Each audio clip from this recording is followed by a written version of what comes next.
Hi friends, welcome back to Siri Chennai blogs. Friends, మీరందరికి ఈరోజు ఒకటి చూపిస్తే మంచి రెసిపీ అండి. అదేందో రండి చూపిస్తా. ఇదేంది బెల్లం పాయసం. చాలా టేస్టీగా ఉంటుంది, ఎమ్మీగా ఉంటుంది. దీంట్లో మా మమ్మీ చేసింది చాలా టేస్టీగా ఉంటుందండి.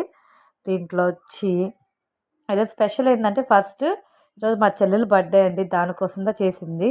నాకు కొంచెం ఇచ్చి పంపించింది మా చెల్లెల చేత. దీన్ని టేస్ట్ చేసి చెప్తాను ఎలా ఉందో. నోరు ఊరిపోతుందండి తింటుంటేనే.